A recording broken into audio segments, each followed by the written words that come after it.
빌딩 궁금할 땐 에이트 빌딩. 네, 안녕하세요 여러분. 오늘은 가장 관심 있게 보시는 바로 연예인 빌딩에 대해서 소개해드리러 나왔습니다. 이곳에 바로 세븐틴의 도겸씨가 건물을 매입했다는 소식이 알려져서 찾아와 봤습니다. 25살이라는 어린 나이에도 불구하고 이 건물을 어떤 방법으로 매입을 하실 수 있었는지 알아보도록 하겠습니다. 가보시죠. 지난 8월에 이 도겸씨가 건물을 매입했는데요. 제 뒤로 보이는 바로 저 건물입니다.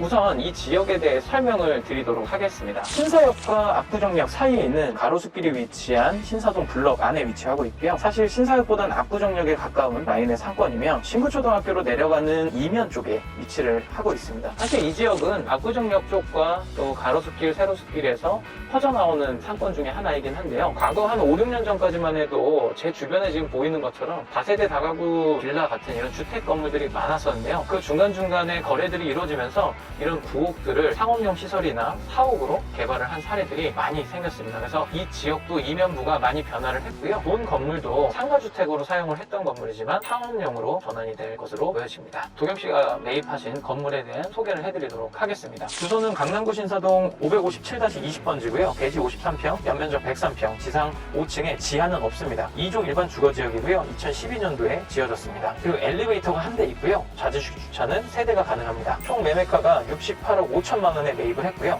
평당가로는 약 1억 3천만 원 수준입니다. 본 건물 같은 경우는 지하는 없이 지상으로 5층이지만 크지 않은 규모임에도 불구하고 준공연도가 12년도라서 다소 새 건물에 가깝다라는 점이 있고요. 그리고 엘리베이터가 있다는 장점이 가장 큰 장점으로 저는 꼽을 수 있을 것 같습니다. 또 이어서 도겸씨가 이거를 매입을 할 때 어떤 형태로 매입을 하셨는지를 궁금해 하실 텐데요. 많은 연예인분들이 투자를 하실 때 법인 명의로 매입을 많이 합니다. 이렇게 되는 이유는 여러 가지가 있는데요. 우선 개인보다는 세금의 절세나 이런 부분에 대해서 좀 더 혜택이 있고, 또 두 번째는 연예인분들의 수입은 다소 불안정하기 때문에 활발하게 활동하는 시기가 아니면 또 소득이 없는 경우도 있거든요. 그렇다 보니까 이런 법인을 설립을 해서 소득이 안정적이지 않은 부분을 조금 리스크를 낮추고 법인을 통해 가지고 부동산을 담보로 대출을 조금 더 공격적으로 운영할 수 있다는 이런 장점들이 있어서 법인을 선택하시는 게 아닌가 싶습니다. 도겸씨가 매입한 등기상 정보증명서에 나와 있는 내용을 좀 보시면요. 현재 도겸씨가 100% 지분을 갖고 있는 법인을 설립해서 매입을 했는데요. 채권 최고액은 44억 4천만 원이 설정되어 있고 실대출액이 약 37억 원 정도로 예상이 됩니다. 사실상 실수입 현금은 31억 5천만 원 정도로 판단이 됩니다. 여기서 추가적으로 이 도겸씨가 설립한 법인 같은 경우는 주소지가 안양으로 되어 있어서 사실상 수도권 과밀억제권역 내에 있는 법인이거든요. 수도권 과밀억제권역 내에 설립된 5년 미만의 신설법인이 상업용 부동산을 취득할 경우에 직접 쓰지 않더라도 취득세 부분이 중과세가 된다는 이슈가 있습니다. 그래서 기존의 취득세율이 4.6%라면 이 중과세율은 9.4%이기 때문에 거의 2배가 넘죠. 이런 부분들이 여러 가지로 부담으로 작용했을 텐데도 불구하고 그런 취득세 중과세를 부담하면서까지 투자한 것으로 판단이 됩니다. 중과세를 부담하면서까지 매입한 걸로 봐서는 그 안에 법인의 형태를 또 볼 필요가 있습니다. 법인에 단순히 이제 부동산 관리 매매 임대 전대가 아니고요. 통신 판매나 사무 지원 서비스, 경영 컨설팅, 공공관계 서비스, 영화 비디오물 방송 프로그램 제작업, 소프트웨어 개발 및 공급, 본인이 어떻게 보면 좀 몸담고 있는 연예계나 이 미디어 쪽에 관련된 어떤 사업들도 조금 염두하고 법인을 또 설립하지 않았나 생각이 들고요. 그러다 보니 이 본 건물도 향후에 직접 쓸 수도 있다라는 추측도 가능하게 합니다. 그리고 최근에는 이러한 건물들을 매입할 때 가장 문제가 되는 게 바로 주택 부분입니다.